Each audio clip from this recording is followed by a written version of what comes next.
High above a moonlit stubble, a pale shape glides low and sure, almost like a folded sheet carried by the breeze. You can hear only night air, and, if you listen closely, the soft hush of feathers that makes a world of sound seem to stop. This is the barn owl, Tyto alba, and tonight we follow its slow listening path. Before we go further, a quiet note for anyone who hears a story they love.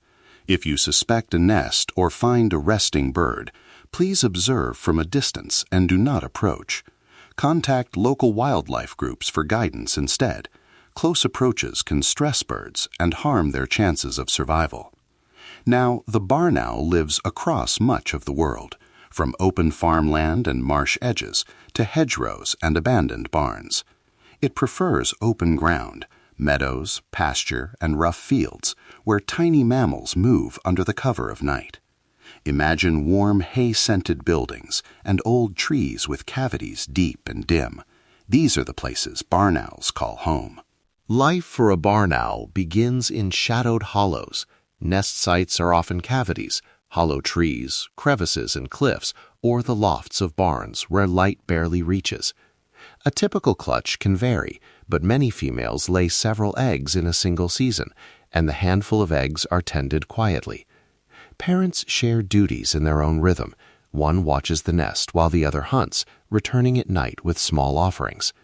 Chicks hatch into a dim, muffled world, soft down, rounded faces, eyes opening slowly to low light. The hush of the nest is its safety. In those first weeks, warmth and steady feeding matter more than spectacle. It's a patient, domestic kind of care.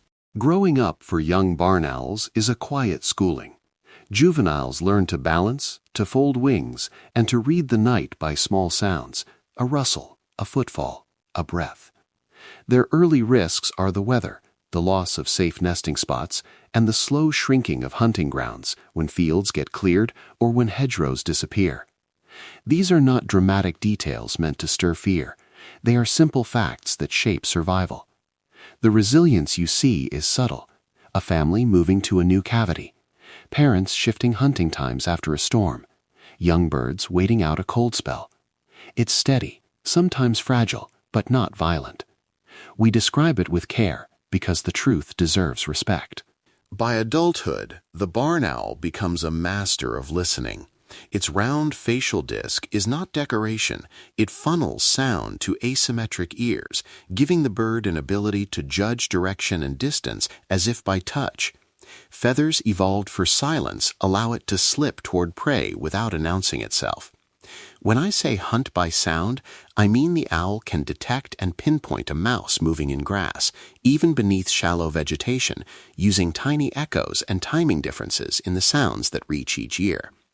Diet is mostly small mammals, voles, mice, sometimes shrews, and nightly patrols follow habitual routes, the same hedgerow, the same field edge, flown slowly and methodically.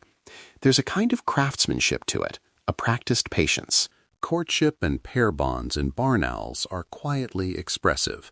Males offer food deliveries at nesting sites. Calls and soft chittering connect partners. Some pairs return to the same nest year after year, fidelity tied to a reliable place rather than romance as humans know it, though it often looks tender from our vantage. Aerial displays can be spare and purposeful, low flights, a soft flurry, a carrying of small prey as an offered kindness. It's a low-lit ritual, intimate and efficient, nature's practical courtship. Barn owls live in close relationship with human landscapes more than most would guess. In many farming regions, an old barn or rough pasture becomes a partner in pest control. Owls take the small mammals that nibble crops. That role has shaped folklore and sometimes myths, owls as omens or harbingers. The fact is quieter. They help balance small mammal populations, but coexistence depends on how we manage our fields. Ethical observation matters here.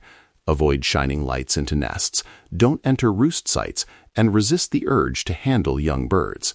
If you're curious, local conservation groups or birding societies can guide safe, responsible viewing and monitoring. Now, a calm reflection and some simple, effective steps listeners can take.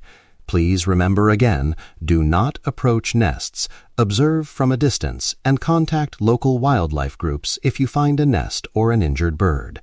Small actions make a real difference. Install a nest box suited to barn owls and place it where owls have safe hunting space nearby.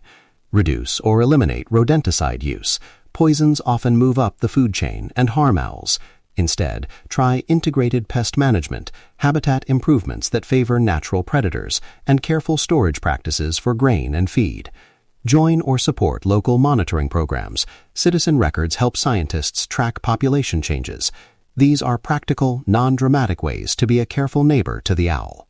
And so we leave the barn owl sliding across the field, silent, precise, attentive to the small sounds that stitch its night together.